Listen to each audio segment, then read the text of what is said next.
Hallo allerseits und willkommen zum Kanalupdate für Mai und Juni 2023. Ja, die letzten Wochen, die waren für mich sehr ereignisreich.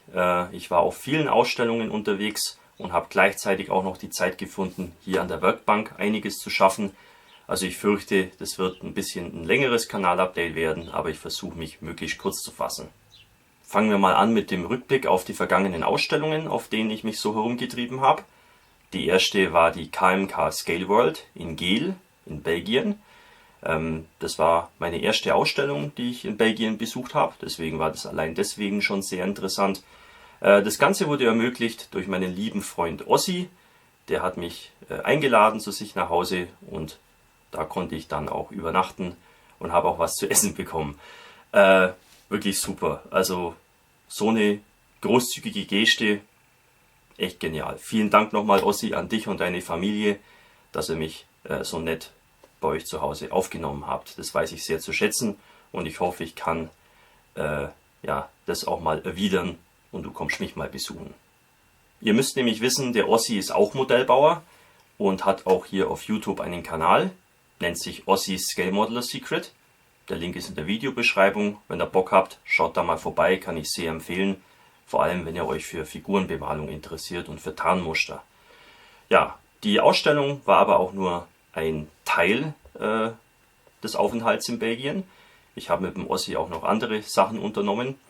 Unsere Abende haben wir damit verbracht, zusammen Figuren zu bemalen. Wir haben da einen kleinen Bodybuild gestartet.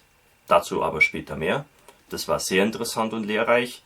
Weiterhin hat mich der Ossi mitgenommen auf den deutschen Soldatenfriedhof in Lommel. War auch sehr beeindruckend auf seine Art.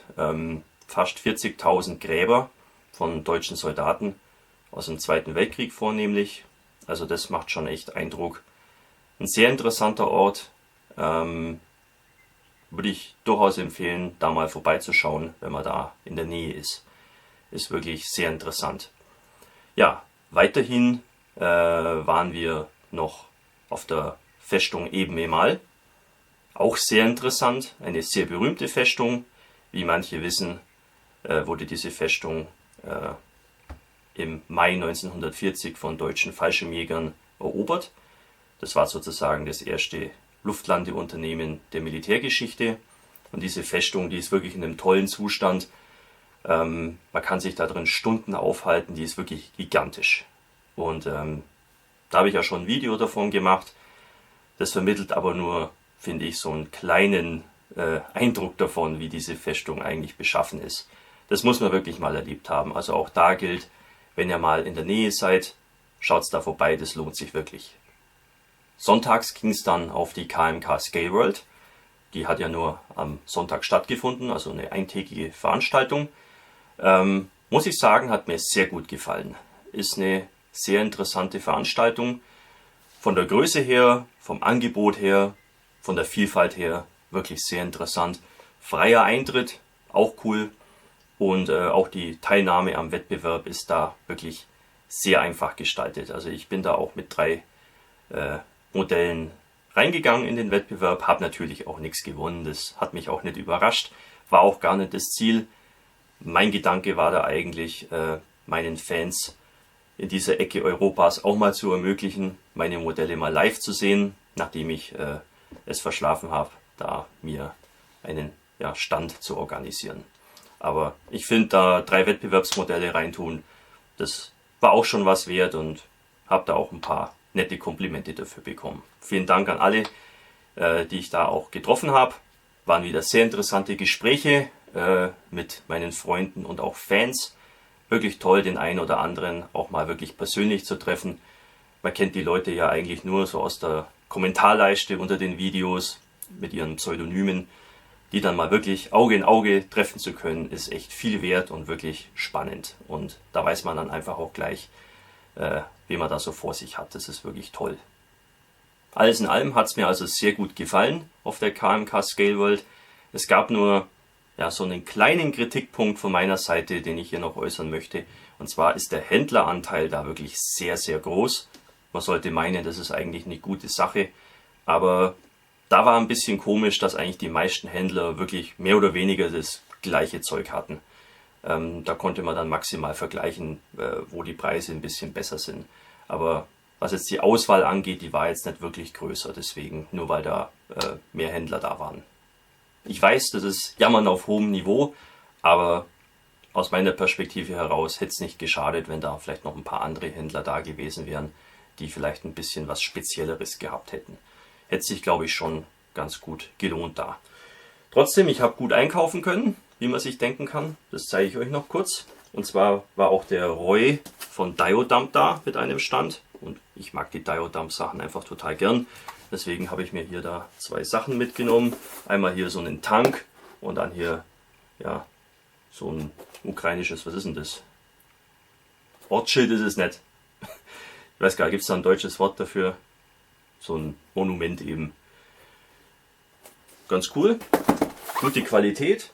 Dann war auch der Chef von Friul da. Der war auch schon in Moschon vor Ort, hatte aber genau diese Ketten für einen 38T nicht auf Lager. Diesmal hat er welche. Hat auch gute Messepreise, der Herr. Kann man also immer was mitnehmen. Dann habe ich hier noch eine schicke Zinnfigur gefunden von Soldiers. Hier einen Tribun der Donauflotte aus dem 2. Jahrhundert nach Christus. Maßstab 1:32. Ist eine sehr seltene Figur und habe ich auch wirklich als Schnäppchen gut bekommen. Und dann habe ich noch 3 Sachen bei Domino eingekauft. Hier einen BMD1 von Panda. Ist nicht gerade der beste Bausatz, aber er war auch nicht teuer dafür. Dann hier einen Striker Dragoon, ebenfalls von Panda. Und von Ryefield den Sheridan. Ich habe ja dieses Jahr schon einen Sheridan gebaut, der war aber von Tamiya. Und ich habe da noch schicke Abziehbilder übrig für Fahrzeuge in Panama, glaube ich. Genau, und da ist eben dieses Fahrzeug ein bisschen besser geeignet, als von der Version her. Der Tamiya Bausatz ist eben ein früher Sheridan und das ist so ein bisschen ein späterer. Und der passt da ein bisschen besser und dann kann ich die Abziehbilder auch verwenden. Also ihr seht schon, ich habe wieder ganz gut zugeschlagen. Muss auch sein, wenn man den weiten Weg macht nach Belgien auf so eine Veranstaltung. Das gehört einfach dazu. Damit war mein Wochenende in Belgien auch schon wieder vorbei. Und zum Abschied hat mir der Ossi auch noch 2 Geschenke mitgegeben. Das zeige ich euch auch noch schnell. Hier von Panzerart ein Sandsack-Set für einen Willys Jeep. Kann ich echt gut brauchen, weil ich tatsächlich vorhabe, in den nächsten Monaten einen Willys Jeep zu bauen. Und dann noch ein kleines Andenken vom Ossi. Und zwar hier eine kleine Vignette von ihm mit einem deutschen Gradmelder an der Ostfront. Ich glaube Leningrad. Ja, wirklich sehr hübsch. Klein, aber fein. Und ich werde das gute Stück in Ehren halten.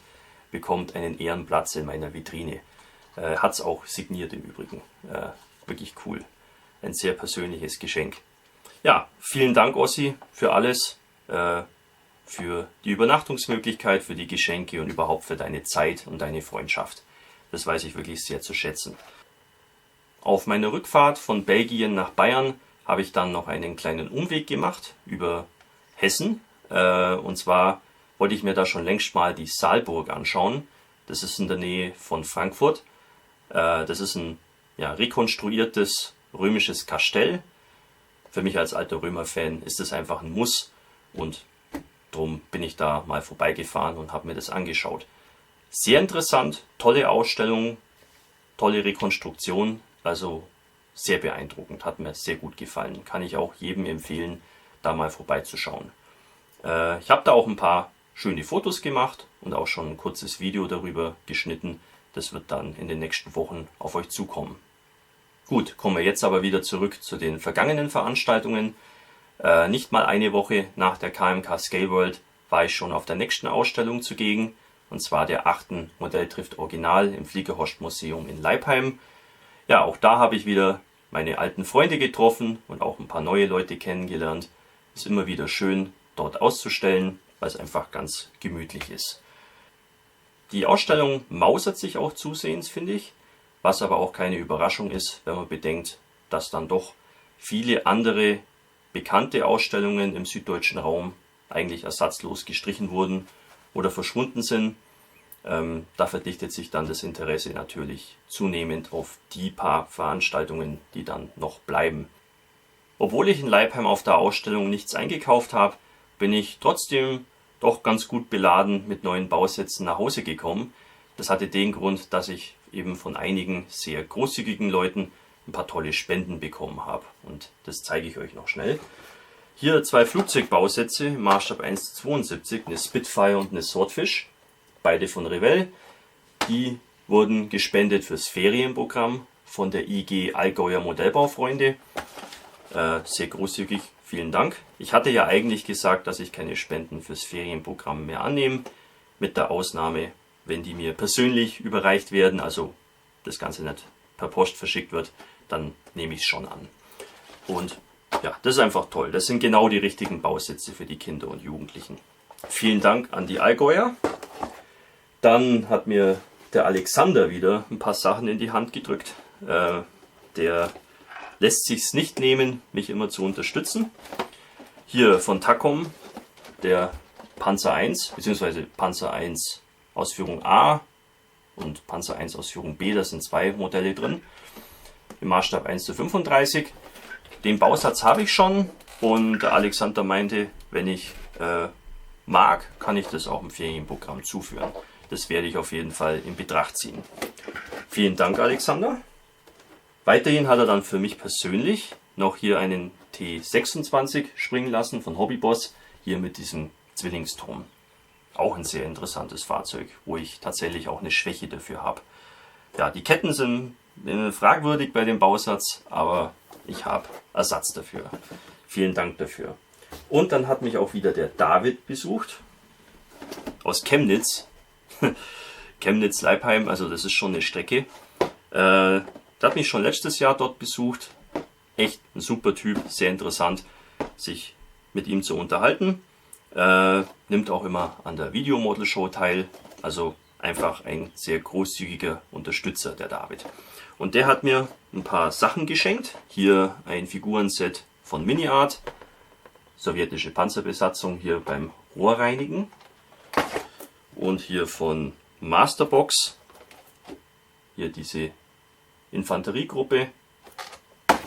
Und dann von Itellerie der T3485 Full Interior. Also hier mit kompletter Inneneinrichtung. Auch ein cooler Bausatz. Und die dritte Veranstaltung, auf der ich mich herumgetrieben habe, war die 17. Modell- und Figurenausstellung in Mundolsheim. Das ist bei Straßburg in Frankreich. Ja, das war Mitte Juni, also erst vor wenigen Tagen. Hat mir auch sehr gut gefallen. Überhaupt muss ich sagen, dass ich dieses Jahr vornehmlich im Ausland unterwegs bin und weniger in Deutschland. Das ist, finde ich, eine sehr interessante Ausstellungskultur, was es da gibt in Belgien und in Frankreich. Das finde ich eigentlich ganz toll und da werde ich mich auch vermehrt in Zukunft rumtreiben. Ja, die Ausstellung, da war ich zum ersten Mal, war in einer Sporthalle. Sehr interessante Modelle da zu sehen, wirklich eine enorme Vielfalt auch. Also was die Genres und Maßstäbe angeht, da war Sci-Fi vertreten, natürlich Militärmodellbau, Flugzeuge, zivile Autos, Lego, Händler, Flohmarkt, also es war eigentlich wirklich für jeden was dabei. Auch fürs leibliche Wohl wurde gesorgt, war echt toll. Wir vom PMV Augsburg haben uns den Stand mit unserem französischen Partnerverein AMI geteilt und das war einfach wieder genial. Wir haben so viel Spaß gehabt, so viel gelacht, natürlich auch über Modellbau geredet, aber das war eigentlich nur Nebensache. Das Ganze war eigentlich nur der Vorwand, um sich mal wieder zu treffen und einfach miteinander Zeit zu verbringen. Und dafür bin ich einfach enorm dankbar. Wir wurden auch wirklich super herzlich aufgenommen. Zum Flammkuchenessen wurde man eingeladen. Auf ein paar Biere wurde man eingeladen. Es gab auch ein bisschen Sekt und also es war einfach genial. So wie man das sich einfach immer erhofft, wenn man irgendwo hinfährt. Also wirklich toll. Ich freue mich schon wieder aufs nächste Mal und wir werden uns dann von der Seite des PMV Augsburg revanchieren und nehmen dann eine Abordnung unserer französischen Freunde dann nach Österreich mit, nach Ried. auf die Ausstellung, die dann im Oktober stattfindet. Darüber hinaus haben sich die Freunde von AMI nicht nehmen lassen, uns auch noch ein paar Bausätze zu schenken. Ich habe auch was abbekommen, zeige ich euch schnell. Hier von Itellery die M42 Semovente im Maßstab 1:35. Das ist Teil einer Challenge. Die besteht darin, diesen Bausatz bis Ende des Jahres zu bauen und dann eben auch den Baufortschritt auf dem AMI-Forum zu teilen. Ich denke, das ist machbar und ich hatte ohnehin eigentlich vor, eine Semovente zu bauen dieses Jahr, also passt mir eigentlich perfekt in den Kram. Damit werde ich mich in den nächsten Wochen mal befassen. Und dann habe ich noch hier von Hasegawa im Maßstab 1:48 eine F4G Phantom 2 bekommen. Der Bausatz stammt aus einem Nachlass. Da sind die Teile teilweise schon ausgelöst oder schon bearbeitet. Macht aber nichts, ist komplett und baubar. Eigentlich auch ganz cool. Ich bin ja vor einigen Jahren an der 1:32er Phantom von Revell gescheitert. Grandios gescheitert, muss man sagen. Vielleicht habe ich hier mehr Glück. Ja, und darüber hinaus habe ich mir auch so noch ein paar Sachen gekauft. Das Händlerangebot war in Mundolsheim auf der Ausstellung wirklich ziemlich gut. Da konnte ich nicht Nein sagen, zumal auch die Preise sehr attraktiv waren. Hier von Dragon, die deutschen Fallschirmjäger der Bundeswehr. Relativ seltenes Figurenset, soweit ich das weiß. Und da mich der Kalte Krieg ein bisschen mehr interessiert als früher, dachte ich mir, nehme ich mir mal mit. Dann hier von Dragon. Panzer 38T Ausführung G. Den Bausatz habe ich schon mal gebaut vor ein paar Jahren. Der ist wirklich super. Vor allem für den Preis macht man nichts verkehrt. Dann, da muss ich aufpassen, dass ich mir nicht die Finger verätze. Hier von Dragon ein Sherman. Was ist denn das für ein Sherman? M4A1 76 mm W. Operation Cobra. Keine Ahnung. Kenne mich mit Shermans nicht so aus, aber meine lieben Freunde von AMI haben vor, nächstes Jahr eine besondere Ausstellung zu veranstalten, die eben den 80. Jahrestag der Befreiung des Elsasses feiert, Ende 1944. Und da ist die Vorgabe, nur Modelle auszustellen, die eben zu dem Thema passen. Und da muss ich dann wohl oder übel, ja muss ich nicht, aber ich kann den Sherman bauen. Und warum nicht mal was anderes? Dann hier von ICM, der Leyland Retriever. Wollte ich auch schon längst mal haben, aber der war mir immer zu teuer. Aber hier, was habe ich gezahlt? 36 €. Das ist gut. Dann hier von Svesta, der T62. Da gibt es verschiedene Möglichkeiten, was man daraus machen kann. Mal schauen. Und dann noch hier von Ryfield, der KV1 aus dem Jahr 1942. Wollte ich auch unbedingt schon mal haben hier. War mir auch immer zu teuer, aber hier war der Preis auch okay. 46 €, das geht. Den habe ich auch schon für 56 gesehen. Konnte man mitnehmen. Also ihr seht, ich habe ganz gut zugeschlagen und dann noch hier 2 Bausätze geschenkt bekommen. Also nicht schlecht. Die Ausstellung an sich, wie gesagt, war super. Das Einzige, was nachteilig war, war das Wetter und die Halle. Es war einfach so höllisch heiß in dieser Halle. Wir waren eigentlich mehr oder weniger die ganze Zeit draußen, weil man konnte es eigentlich nicht aushalten. Also da würde ich sagen, hat es mindestens 40 Grad gehabt in der Halle. Das war so, nee, das ist einfach nicht gesund. Und da gehe ich lieber raus in den Schatten und unterhalte mich da mit den Leuten, anstatt eben drin zu sein und ja, zu zerfließen. Also ich hoffe, dass ja alle, die mit mir sprechen wollten, das auch geschafft haben. Bei einem weiß ich es, beim Axel, den habe ich nur noch gesehen, wie er weggegangen ist. Da war ich draußen im Schatten gesessen und sah ihn dann noch so weggehen. Der Axel, du hättest dich bestimmt gern mit mir unterhalten, aber wir haben uns da eben leider verpasst. Das Wetter ist schuld. Gut, damit hätten wir jetzt den Rückblick auf die vergangenen Veranstaltungen abgeschlossen. Das war schon eine ziemliche Ausstellungskaskade schon beinahe. Wenn ich jetzt noch dran denke, dass ich Ende April in Ungarn war, in Moschon, dann im Mai waren 2 Veranstaltungen, im Juni war eine Veranstaltung und die nächste lässt nicht lange auf sich warten. Der nächste Termin, das sind die Modelltage Stammheim am 8. und 9. Juli. Das ist schon bald. Stammheim am Main ist es, nicht verwechseln, in Unterfranken. Das ist ein privates Militärmuseum und da findet diese Ausstellung statt. Die habe ich in der Vergangenheit schon ein paar Mal besucht, hat mir sehr gut gefallen. Ich habe es allerdings bisher noch nicht auf die Reihe bekommen, da mal auch auszustellen. Das Problem ist da immer üblicherweise ähnlich wie das jetzt in Mundolsheim, nämlich dass es da sehr heiß ist. Diese Hallen sind auch eher ungünstig. Aber so heiß wie in Mundolsheim war es da nie. Deswegen werde ich da viel Getränke mitnehmen, damit ich da einigermaßen hydriert bleibe. Würde ich euch auch empfehlen, das so zu tun. Ich werde da als Besucher wahrscheinlich am Samstag unterwegs sein, den ganzen Tag, und werde es anschauen. Und wenn ihr mich kennt, dann sagt bitte Hallo, dann können wir uns auch gerne ein bisschen unterhalten. Würde ich mich sehr drüber freuen. Gut, damit hätten wir jetzt das ganze Ausstellungsgedöns mal erledigt. Ich habe noch eine Spende bekommen auf dem Postweg, und zwar hier vom Kevin, firmiert auch unter dem Pseudonym Stoffels Panzerkeller. Der hat hier im 3D-Druckverfahren hier ein Werkzeug angefertigt.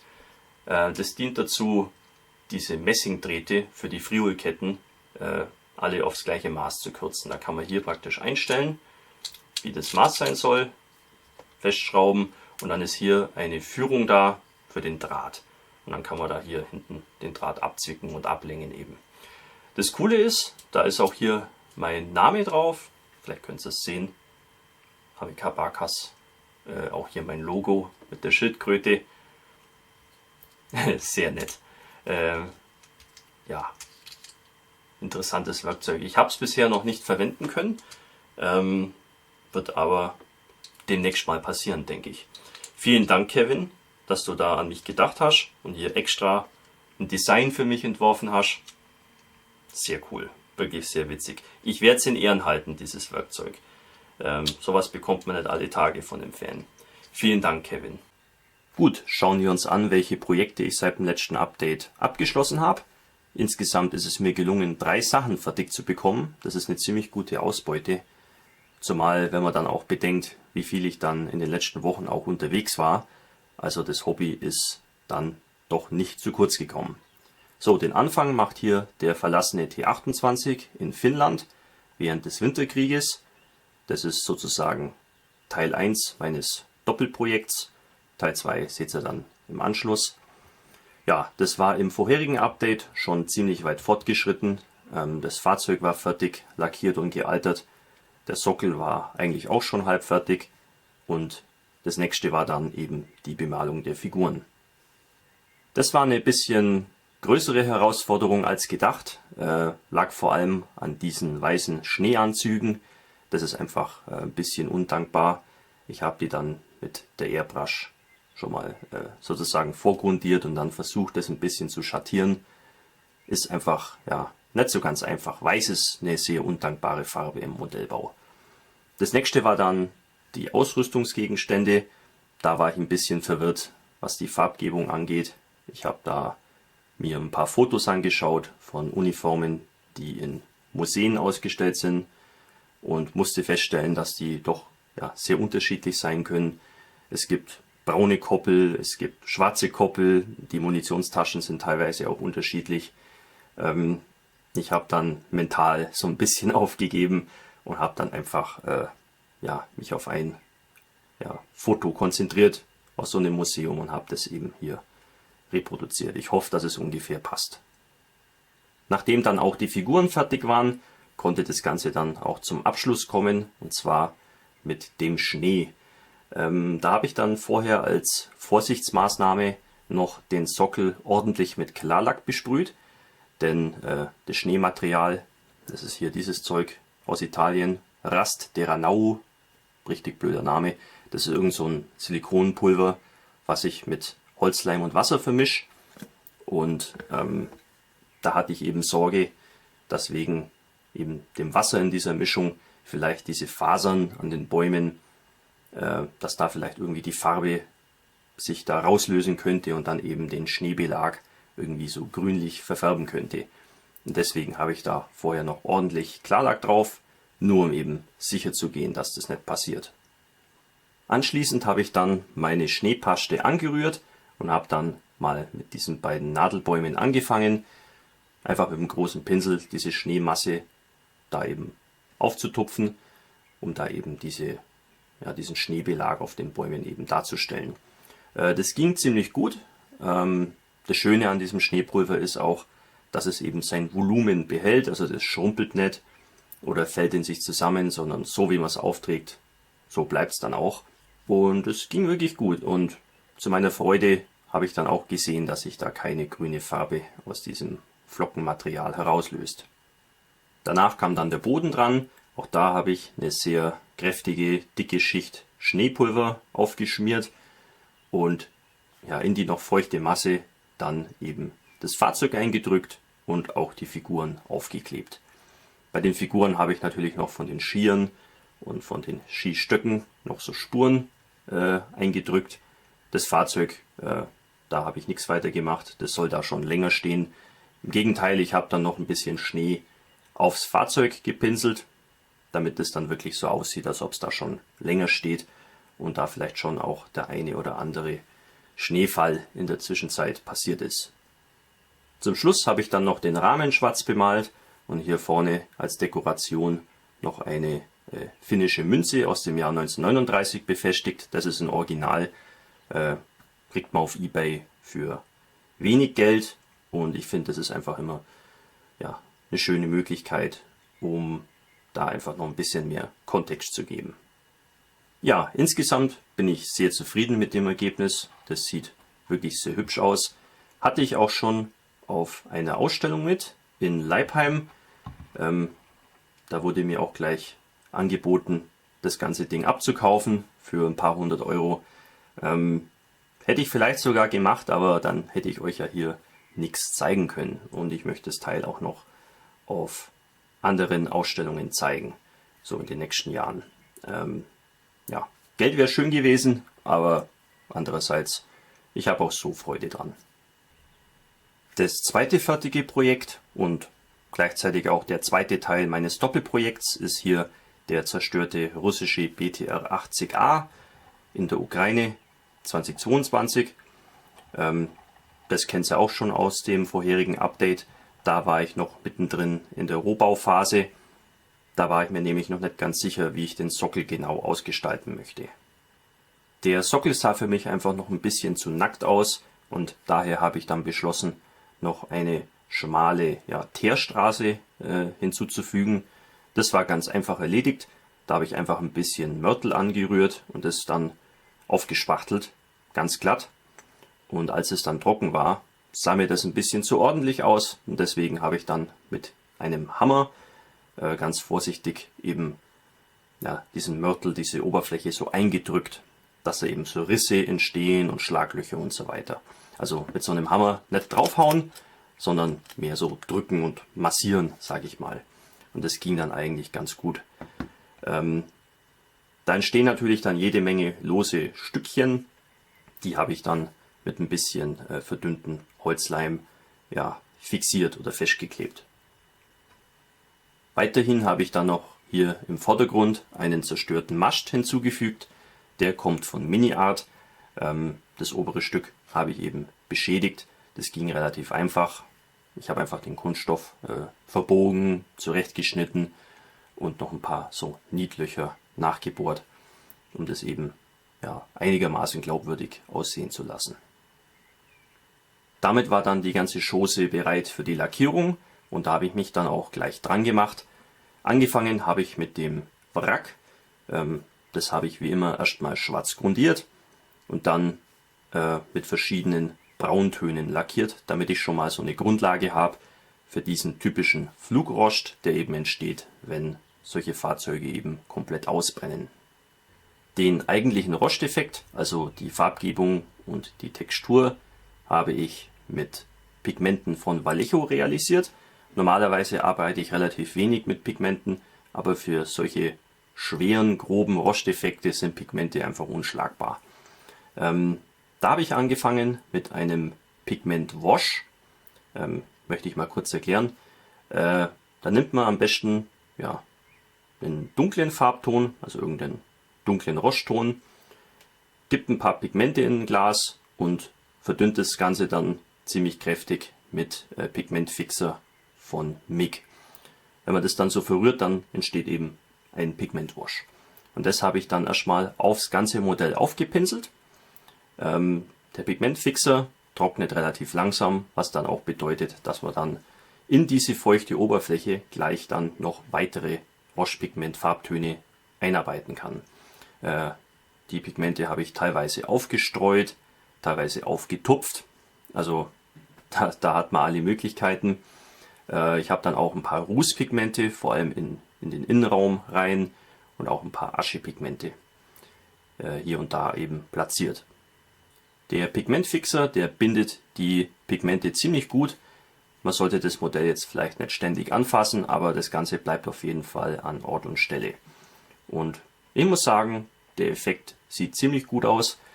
Muss ich sagen, ist mir doch ziemlich gut gelungen, ohne mich jetzt da übermäßig selber loben zu wollen. Also ihr seht, das Ganze ist relativ einfach zu machen, wenn man eben das richtige Zeug zur Hand hat. Ja, dann habe ich noch den Turm lackiert. Der ist ja nicht verbrannt, der wurde sozusagen rausgesprengt durch die Panzerabwehrrakete. Ja, nichts Besonderes.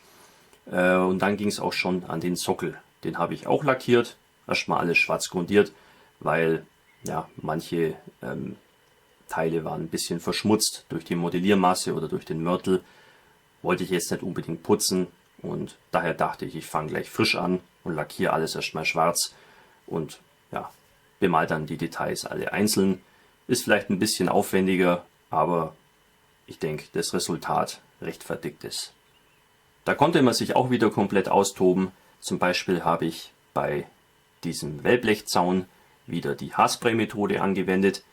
Die funktioniert für so Gebäudeteile sehr gut. Für Fahrzeuge bin ich eher skeptisch, aber ja, für so Gebäude ist es echt super und super nützlich. Also werde ich auch in Zukunft öfter in diesem Bereich verwenden.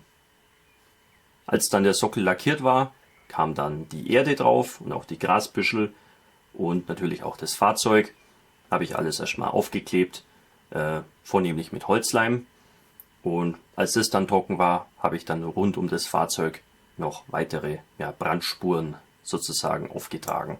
Da habe ich erstmal die Rußpigmente und Aschepigmente einfach so aufgebürstet und verteilt und anschließend dann das Ganze vorsichtig mit Pigmentfixer eben getränkt, damit eben die Pigmente dann auch an Ort und Stelle bleiben und nicht irgendwie davonfliegen. Dann fehlte nur noch die Figur. Die habe ich dann einfach peu à peu bemalt, so wie ich das immer mache. Nichts Besonderes dabei. Die Figur des Javelin-Schützen, die stammt von Dan Models aus der Ukraine. Soweit ich weiß, ist der Modelleur der gleiche, der auch für Mini-Art arbeitet. Deswegen sieht die Figur vielleicht ein bisschen so aus wie eine Mini-Art-Figur, so vom Stil her. Finde ich ganz cool. Ja, die Uniform habe ich mehr oder weniger einfarbig gehalten. Nur die Schutzweste, da habe ich ein Tarnmuster aufgetragen. Das ist aber mehr oder weniger ein Fantasie-Tarnmuster. Die Ukrainer verwenden eigentlich so alles, was sie irgendwie in die Hände bekommen. Und es gibt ja so Schutzwesten auch auf dem zivilen Markt zu kaufen. Ja, und damit wäre dann dieses Projekt auch schon wieder abgeschlossen. Ist ganz gut geworden, so wie ich mir das auch vorgestellt habe. Überzeugender Rosteffekt vor allem. Das war eine schöne Übung, habe ich schon länger nicht mehr gemacht. Ja, und dann noch ein paar Worte zum Video, was ich dazu veröffentlicht habe. Das hat ja einige Gemüter erregt. Wobei, das muss man auch wieder relativieren. Im Endeffekt haben, glaube ich, 17 Leute das Abo gekündigt wegen diesem Video. Das ist praktisch nichts. Das dauert einen Tag, dann habe ich das wieder herin sozusagen. Das zeigt mir natürlich auch, dass manche Leute überhaupt nicht verstehen, was ich hier mache. Wenn wenn ich jetzt einen ausgebrannten Sherman gebaut hätte oder einen ausgebrannten Tiger oder einen ausgebrannten T34, wäre es kein Problem gewesen. Wenn ich aber einen ausgebrannten BTR-80 in der Ukraine darstelle, dann ist es für manche Leute offensichtlich ein Affront. Ja, so ist es eben. Manche Leute sind ein bisschen dünnhäutig und unterstellen einem alles Mögliche. Da möchte ich noch dazu sagen, mir wird wöchentlich irgendwas unterstellt. Also ich bin das schon gewohnt. Ich mache das Ganze schon seit 13 Jahren hier auf YouTube. Ich bin da nicht mehr aus der Ruhe zu bringen. Wenn ich daran zurückdenke, wo ich vor einigen Jahren mal diese Che Guevara-Figur bemalt habe, wird man sofort als Kommunist beschimpft. Wenn man einen Panzer IV baut oder einen Panther, heißt gleich, ja, ist ein Nazi. Meine Kurzdokumentation über die Schlacht am Harzhorn, da hieß es, ich betreibe antigermanische, antideutsche Propaganda. Hier jetzt Ukraine-Krieg, da habe ich auch schon ein paar Sachen gebaut. Da kriegt man auch so einiges an den Kopf geworfen. Ich bin's gewöhnt, mich wundert auch gar nichts mehr. Es ist halt eben das Internet, da sind jede Menge dumme Leute unterwegs und ich bin eigentlich ziemlich glücklich drüber, dass sich nur wenige auf meinen Kanal verirren.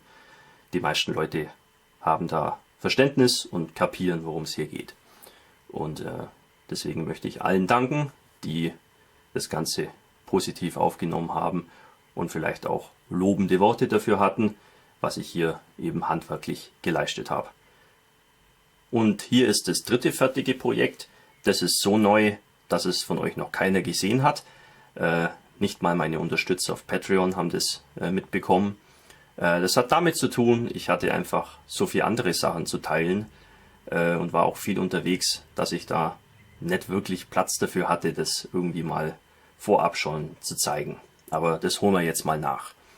Ja, das ist hier das BuddyBuild-Projekt, was ich zusammen mit meinem Freund aus Belgien, dem Ossi von Ossis Scale Modeler Secret, veranstalte. Habe ich ja vorhin schon erwähnt. Ja, und die Figur, die ist von CMK, ist ein ukrainischer N-Law-Schütze. Die Figur habe ich vor einer Weile schon in einem Video mal vorgestellt. Ja, und da haben wir beschlossen, die gemeinsam mal zu bemalen, so als Buddybuild. Wir haben die Figuren jeweils eben entsprechend vorbereitet, also montiert, ja, schon mal grundiert und auch manche Bereiche schon bemalt. Und dann habe ich ja eben den Ossi in Belgien besucht. Der hat mir ja ein bisschen Obdach gegeben für ein paar Tage. Und dann haben wir in seiner Werkstatt eben nebeneinander, wie echte Buddies, eben dieses Tannmuster eben bemalt auf der Uniform. Man muss sagen, der Ossi ist wirklich ein Experte, was das angeht. Der ja, kennt sich einfach aus mit Tarnmustern, hat da viel Erfahrung. Wenn ihr mal auf seinem YouTube-Kanal vorbeischaut, werdet ihr sehen, was ich meine. Gerade diese modernen Digital-Tarnmuster und so, das ist einfach sein Steckenpferd.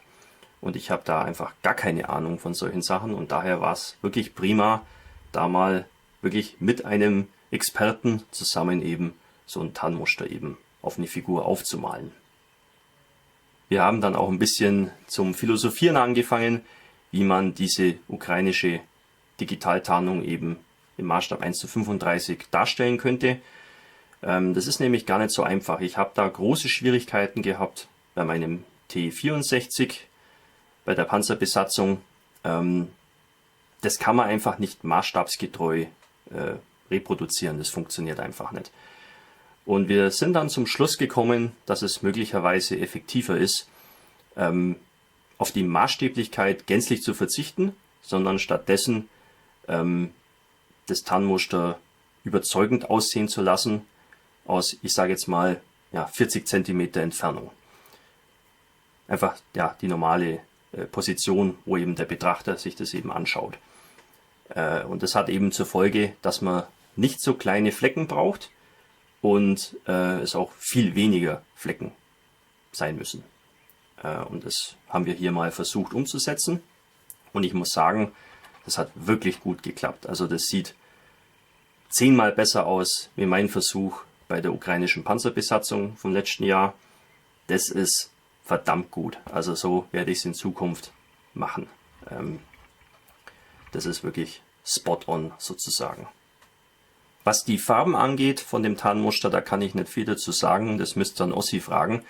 Das waren vornehmlich Farben von AK, glaube ich, die er sich dann auch entsprechend angemischt hat und mit mir eben geteilt hat, als wir das eben Seite an Seite eben bemalt haben. Ich glaube, das Tarnmuster besteht aus 6 Farben. Wir haben es auf 4 reduziert. Ja, der Effekt ist der gleiche nach wie vor. Ja, so viel dazu. Ich hoffe, dass der Ossi da ein bisschen mehr dazu sagen kann als ich. Ich war ja nur der Schüler sozusagen. Nach meiner Rückkehr aus Belgien habe ich dann die Figur noch weiter bemalt und eben, wie man sehen kann, auch fertiggestellt. Ja, war eigentlich nichts Besonderes soweit. Ich möchte nur auf eine Besonderheit hinweisen. Ich habe was Neues ausprobiert.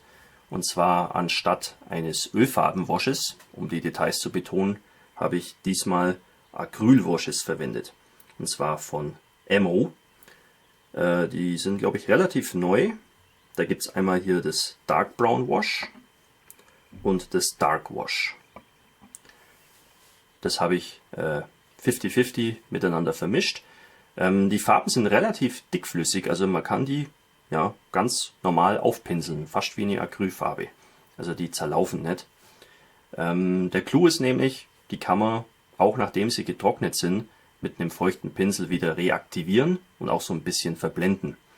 Und das war hier sehr nützlich, weil diese Tarnmuster, das ist immer so, ja, wie soll man sagen, da verschwinden einfach die Details, weil es ja ein Tarnmuster ist. So soll es ja sein. Also die Konturen, die verlieren sich da komplett. Aber das sind ja so viele Details an der Figur, irgendwelche Taschen zum Beispiel, so aufgenähte Taschen oder auch so andere Details. Und da wollte ich einfach nicht einen Ölfarbenwash drüber knallen, sondern da ein bisschen präziser arbeiten. Und daher habe ich eben mit diesen Acrylwashes rund um diese Details eben feine Linien aufgemalt. Und als das dann trocken war, mit einem feuchten Pinsel das so ein bisschen verblendet, dass es eben nicht mehr wie ein Strich aussieht, sondern das Ganze noch so ein bisschen feiner wird. Und es hat wirklich super gut funktioniert. Also das werde ich für Figuren auf jeden Fall öfter verwenden. Für Fahrzeuge halte ich es jetzt weniger geeignet, aber für Figuren ist es echt top. Und das war auch ein Tipp vom Ossi, der verwendet diese Washes auch gerne. Und konnte ich mir gleich was abschauen und was Neues aneignen. Also der Ossi ist wirklich ein Profi. Ja, die Figur war dann fertig und dann ging es an den Sockel. Relativ einfach gehalten. Das ist so ein Stückchen aus einer alten Küchenplatte, was ich mir zugesägt habe. Obendrauf ist Styropor, außenrum Balsaholz. Ich habe dann hier vorne noch so ein kleines Stück Straße angedeutet mit Randsteinen und so weiter. Hier das Ortsschild von Chernihiv, das stammt von Dan Models. Das ist tatsächlich auf ein Stück Metall gedruckt. Da konnte man dann auch sehr realistisch eben diese Einschusslöcher darstellen. Ja, und der Rest ist Erde aus dem Garten, ein paar Steinchen und Grasbüschel von Mini Natur und Vallejo. Und hier dieses Gebüsch, das kommt, glaube ich, von MK35. Das ist einfach getrockneter Meerschaum, was ich da noch so platziert habe, um hier eben so eine Frühjahrsszene in der Ukraine im Jahr 2022 darzustellen. Ja, das ist eigentlich auch schon alles, was es zu dieser kleinen Vignette zu sagen gibt. Wie gesagt, ich bin sehr beeindruckt von den Fähigkeiten von Ossi und bin auch wirklich dankbar, dass er sein Wissen mit mir dann auch teilen wollte. Ich hoffe, ich war ein guter Schüler und ja, ich werde auch in Zukunft noch weitere ukrainische Tarnmuster malen müssen und deswegen war das wirklich sehr, sehr hilfreich, damit ich dann auch in Zukunft das einigermaßen vernünftig hinbekomme. Also sehr interessant und aufschlussreich und auch motivierend. Denn solche Tarnmuster, die können schon ein bisschen einschüchternd sein, sage ich mal, weil man einfach nicht weiß, wie man es anfangen soll. Aber der Ossi hat mir gezeigt, wie es geht. Vielen Dank, Ossi. Ich habe es bisher noch nicht geschafft, von dieser kleinen Vignette ein paar schöne Fotos zu machen. Da werde ich aber in Bälde dazukommen und auch ein kurzes Präsentationsvideo erstellen dazu. Damit könnt ihr dann in den nächsten Wochen rechnen.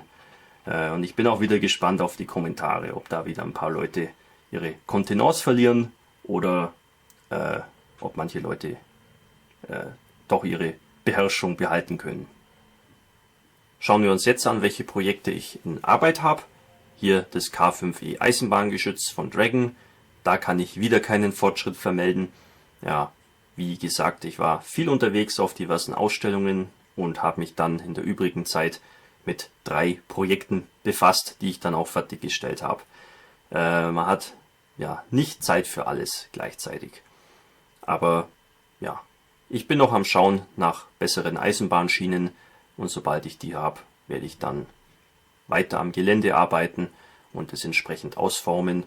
Die Tunneleinfahrt werde ich mir überlegen, wie ich die baue, und dann wird es damit allmählich auch vorangehen.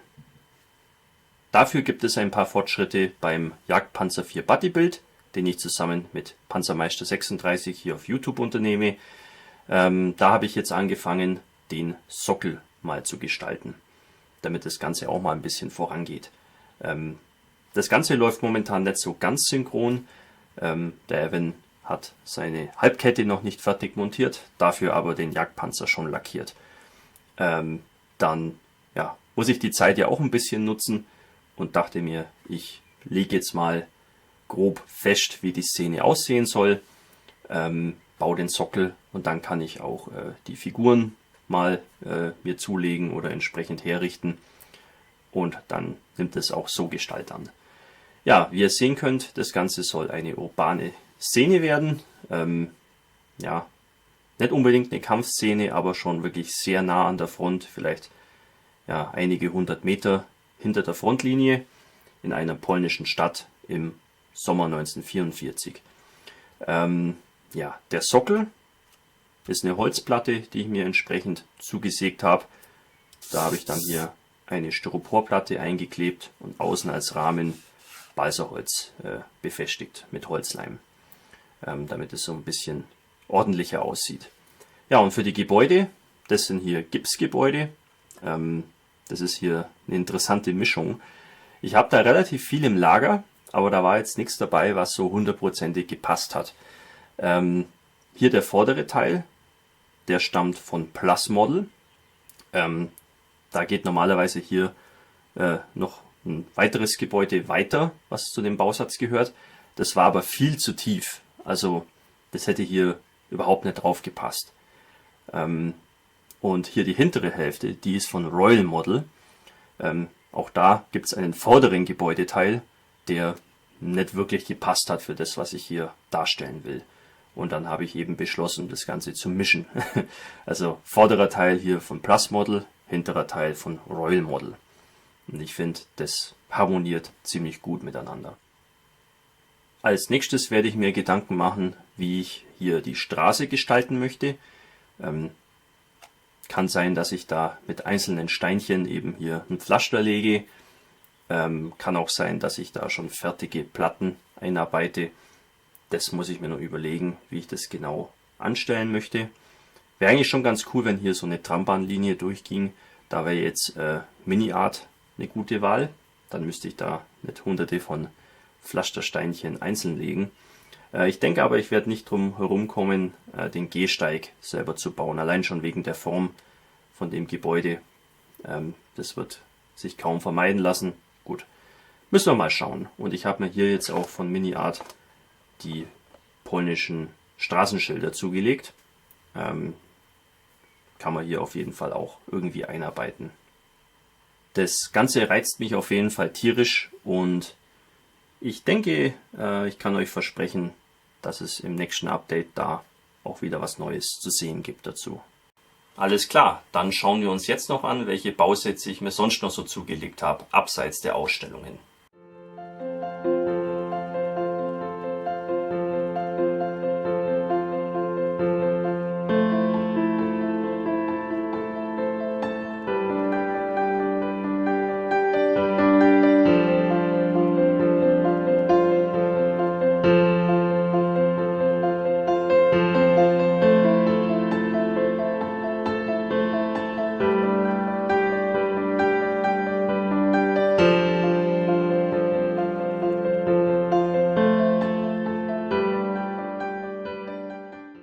Ja, wie ihr sehen konntet, habe ich da den Ball ein bisschen flach gehalten.